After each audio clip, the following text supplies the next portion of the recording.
कश्मीर के अंदर हो रही थी एक इंटरनेशनल क्रिकेट लीग, एक ऐसी लीग IHPL जिसका नाम था हेवन प्रीमियर लीग। वहां बड़े बड़े सितारे जैसे Chris Gayle, Jesse Ryder, Shakib Al Hasan, Thisara Perera जैसे नाम आने थे, लेकिन ये लीग निकली एक फ्रॉड और इस लीग ने भारत का नाम खराब किया है among international players, among international cricketers.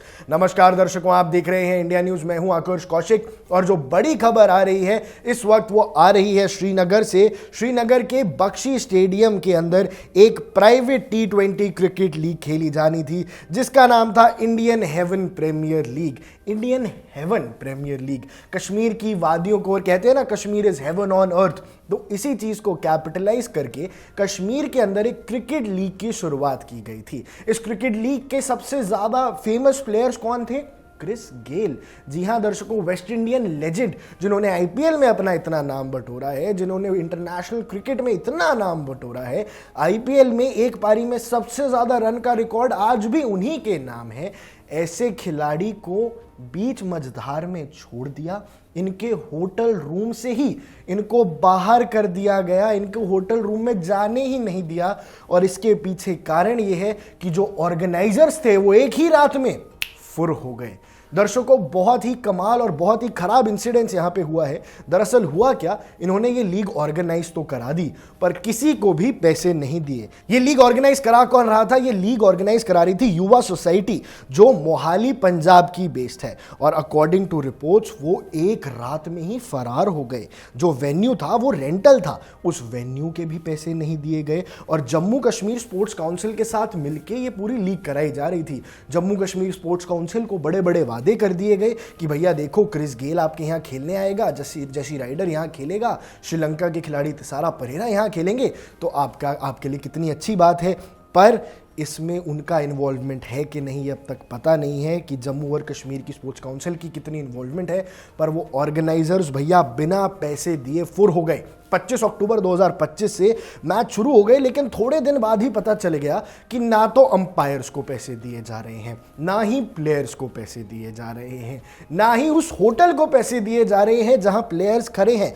और इसी के बाद जो प्लेयर्स थे, अंपायर्स थे और होटल स्टाफ था, उन्होंने फीस और बिल्स की पेमेंट ना होने की वजह से खेला ही नहीं का। इनके जो अंपायर थे मेलिसा जुनिपर, उन्होंने कहा कि भाई we have not been paid, हमें एक भी पैसा नहीं दिया गया है। And the hotel staff told us that the organisers haven't cleared any payments, यानी होटल में पैसे ही नहीं दिए थे। होटल वाले भी मजबूर होके, वो भी सोच रहे थे कि बड़ी लीग हो रही है, बड़े बड़े प्लेयर्स हमारे यहाँ ठहर रहे हैं, पर जब कोई भी पैसा आ ही नहीं रहा था और ऑर्गेनाइजर्स एलिजिबली ओवरनाइट ही गायब हो गए, तो भैया उनको भी अपने होटल के दरवाजे बंद करने पड़े और बीच मझधार में ऐसे लीग छूट गई। अब जम्मू कश्मीर स्पोर्ट्स काउंसिल की इसमें इन्वॉल्वमेंट थी, तो ये तो बड़ी बात है ना। अब बहुत सारे मैचेस कैंसिल कर दिए गए हैं और प्लेयर्स ने खुद मना कर दिया, भाई हम नहीं खेलेंगे, कि हमारे को ना पैसे दिए जा रहे हैं। इनफैक्ट क्रिस गेल की तरफ से तो कोई बयान नहीं आया है, पर ऐसी रिपोर्ट्स है कि अब क्रिस गेल, जेसी राइडर, इन सब ने मना कर दिया है कि हम नहीं खेलेंगे।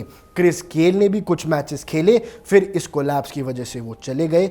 40 से ज़्यादा प्लेयर्स इंडिया से और बाहर से, साथ साथ होटल का स्टाफ अनड्यू रह गया। साथ साथ ऐसा कह रहे हैं कि 80 लाख से 1 करोड़ तक का अमाउंट होटल का ड्यू था, जो नहीं दिया गया। जम्मू कश्मीर स्पोर्ट्स काउंसिल ने स्टेट किया है that they only provided the stadium and were not responsible for the league's financial or organization's issue।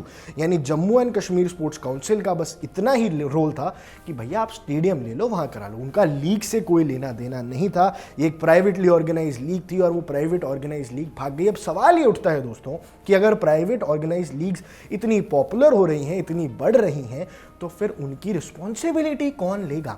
अब इस लीग में जो फॉल आउट हुआ है, जो देश विदेश में भारत की बदनामी हुई है, क्योंकि क्रिस गेल क्या कहेंगे कि हम तो इंडिया लीग खेलने गए थे, वहां पे हमारे साथ धोखाधड़ी हो गई।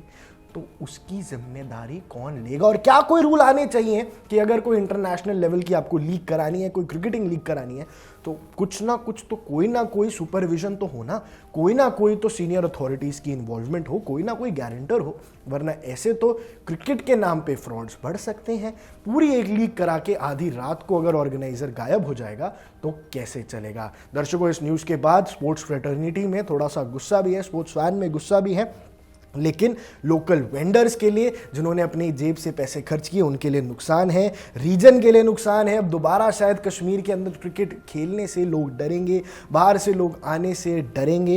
रीजन के लिए बहुत बड़ा नुकसान है, गवर्नेंस के लिए बहुत क्वेश्चंस उठ रहे हैं कि कौन जिम्मेदारी लेता है ऐसी लीग्स को कराने की, और अभी भी कई सारे क्वेश्चंस अनआंसर्ड है। कौन देगा प्लेयर्स के पैसे, कौन देगा अंपायर्स के पैसे, कौन देगा होटल्स के वो पैसे? ये सारे सवाल अभी भी खड़े हैं और इनका जवाब अब तक नहीं मिला है।